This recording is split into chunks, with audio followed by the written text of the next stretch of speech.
Morning பிரேக்ஃபாஸ்ட்க்கு இல்லை evening மழை வர டைம் ஸ்நாக்ஸ் டீ டைம் என்ன செய்யறது ஸ்நாக்ஸ்ன்னு யோசிச்சுட்டு இருக்கீங்களா? வாங்க ஆனியன் பக்கோடா எப்படி செய்து பார்க்கலாம். Hello friends, welcome to Sneha's cooking diary. Morning பிரேக்ஃபாஸ்ட்டுக்கு நம்ம இட்லி சாம்பாருக்கு பக்கோடா செஞ்சுக்கலாம். ஆனியன் பக்கோடா 1 கப் கடலை மாவு தேவையான பச்சை மிளகா,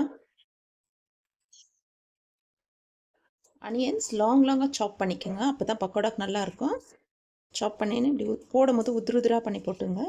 3 பிக் ஆனியன் எடுத்து நான் இந்த மாதிரி லாங்காக கட் பண்ணி வச்சுருக்கேன். அப்புறம் கொத்தமல்லி கறிவேப்பிலாவும் கட் பண்ணி வச்சுருக்கேன்.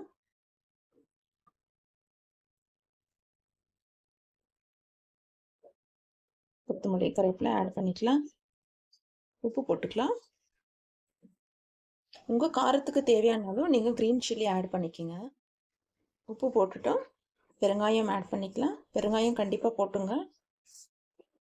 ஓகே, இப்போ இது எல்லாமே நம்ம நல்லா மிக்ஸ் பண்ணிக்கலாம் மாவோடு சேர்த்து. இந்த ஆனியன் புதினா கொத்தமல்லிலேயே கொஞ்சம் தண்ணி இருக்கும், அதனால ஃபஸ்ட்டு நம்ம இந்த மாவு இந்த ஆனியன் டொமேட்டோவோடு சேர்த்து நம்ம நல்லா மிக்ஸ் பண்ணிக்கலாம். சாரி, டொமேட்டோ இல்லை, ஆனியன் புதினா கொத்தமல்லியோடு சேர்த்து நம்ம மிக்ஸ் பண்ணிக்கலாம். அதுக்கப்புறம் நம்ம தண்ணி தொளிச்சு மிக்ஸ் பண்ணிக்கலாம். தண்ணி நிறைய ஊற்றிடாதீங்க, ஃபஸ்ட்டு தண்ணி ஊற்றக்கூடாது. மாவுலேயே வெங்காயம், கொத்தமல்லி, கருவேப்பிலை, புதினா இருந்தால் புதினாவும் ஆட் பண்ணிக்கோங்க. இந்த பக்கோடா மாவில் நான் இன்னொரு ஸ்பெஷல் இன்க்ரீடியன்ட் போட போகிறேன். அது என்ன இன்க்ரீடியன்ட்னா, நம்ம ஹோம் மேடு முருங்கைக்கீரை பவுடர் 1 ஸ்பூன் ஆட் பண்ணிக்க போகிறேன். உங்கள் வீட்டில் பசங்க பெரியவங்க யாரும் முருங்கைக்கீரை லைக் பண்ணலாம், இந்த மாதிரி முருங்கைக்கீரை பவுடர் செஞ்சு வச்சுக்கணும். இந்த மாதிரி செய்யும் போது ஸ்நாக்ஸ்லலாம் மிக்ஸ் பண்ணிக்கோங்க. நான் 1 ஸ்பூன் போட்டிருக்கேன், இதை மிக்ஸ் பண்ணிக்கலாம். நம்ம கொஞ்சம் கொஞ்சமாக தண்ணி ஊற்றி, இல்லை கையில் தண்ணி ஊற்றி கூட தொளிச்சிக்கோங்க. மிக்ஸ் பண்ணிக்கலாம்.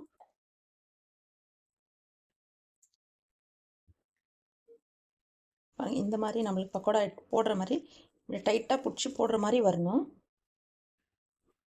நல்லா மிக்ஸ் பண்ணிக்கலாம். அவ்வளோதான். நம்ம தண்ணி தொளிச்சு தான் நம்ம இதை மிக்ஸ் பண்ணணும். இல்லை கொஞ்சமாக ஒரு ஸ்பூனில் எடுத்து நீங்கள் ஊற்றிக்கிங்க. பிகினர்ஸாக முருங்கைக்கீரை பொடி வீட்டில் செஞ்சு வச்சுன்னு இருக்கிறதுனால ஆட் பண்ணேன். உங்கள்கிட்ட அது இல்லைன்னா ஸ்கிப் பண்ணிக்கோங்க. வேறு எதுனா கீரை இருந்தால் கூட நீங்கள் போட்டுக்கலாம். இல்லை கீரை இல்லை, வெறும் கறிவேப்பிலை கொத்தமல்லி புதினா இருக்குதுன்னா கூட நீங்கள் போட்டு மிக்ஸ் பண்ணிவிட்டோம். பாருங்கள், தண்ணி தொளிச்சு தான் மிக்ஸ் பண்ணேன். இதுக்கு ஷேப்பெல்லாம் இல்லை, நம்ம எப்படின்னா எடுத்து அப்படியே ஆயிலில் போட்டுக்கலாம். இல்லை உங்களுக்கு ஷேப் வேணும்னா இப்படி குட்டி குட்டியாக பால் மாதிரி கூட நீங்கள் பண்ணலாம். நான் இது ரொம்ப பெரிய பால், உள்ளே இருக்கிற மாவு வேகாது. இந்த மாதிரி குட்டி குட்டியாக செஞ்சு போட்டுக்கலாம்.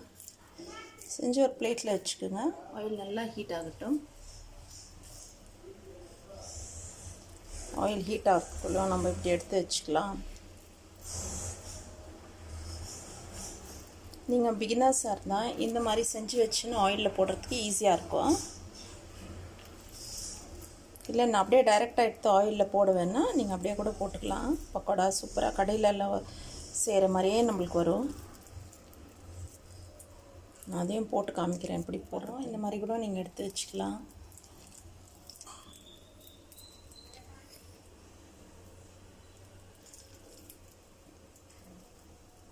இது ரொம்ப டேஸ்ட்டாக இருக்கும் ஃப்ரெண்ட்ஸ், ஏன்னா நம்ம ஆனியன் அதிகமாக போட்டிருக்கோம்.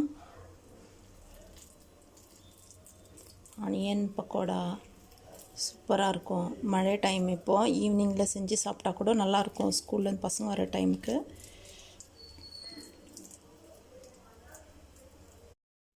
ஆயில் நல்லா ஹீட் ஆகிடுச்சு. இந்த மாதிரி நம்ம செஞ்சு வச்சுருக்கிறது ஆயிலில் போட்டுக்கலாம். அப்படி இல்லைன்னா ஒரே கையில் மாவு அதிகமாக எடுத்துக்கணும். பாருங்கள், இந்த மாதிரியே நம்ம போட்டு எடுத்துக்கலாம். கடையிலலாம் இப்படி தான் போடுவாங்க. ஆனால் உங்களுக்கு கைக்கு சூடு அடிக்குதுன்னு போது நீங்கள் இந்த மாதிரி பால் மாதிரி பிடிச்சி வச்சுக்கன்னு கூட போடலாம்.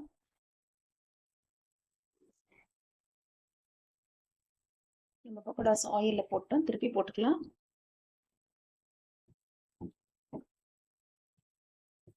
இந்த மாதிரி பக்கோடாலாம் செஞ்சு சுட சுட நீங்கள் டீயோட சாப்பிட்லாம், இல்லை பிரேக்ஃபாஸ்ட்டுக்கு சாப்பிட்லாம். இப்போ நான் பிரேக்ஃபாஸ்ட்டு தான் செஞ்சு நிற்கிறேன்.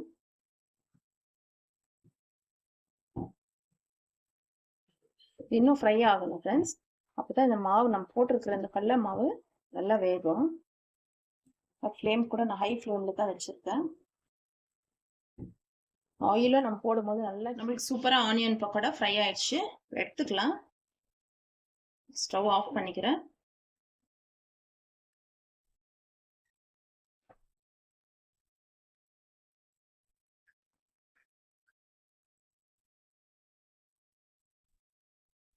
நல்லா சுட சுட ஆனியன் பக்கோடா கொஞ்ச நேரத்தில் ரெடி ஆயிடுச்சு. செய்து சாப்பிட்டு எப்படி இருந்துச்சுன்னு கமெண்ட்ஸில் தெரியப்படுத்துங்க ஃப்ரெண்ட்ஸ்.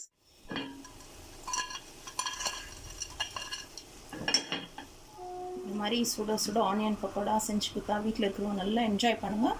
செய்து சாப்பிட்டு எப்படி இருந்துச்சு கமெண்ட்ஸில் தெரியப்படுத்துங்க ஃப்ரெண்ட்ஸ். தேங்க்ஸ் ஃபார் வாட்சிங். Bye. See you all in next video. நல்லா கிறிஸ்பியாக ஆனியன் பக்கோடா சூப்பராக ரெடி ஆயிடுச்சு. ட்ரை பண்ணுங்க ஃப்ரெண்ட்ஸ்.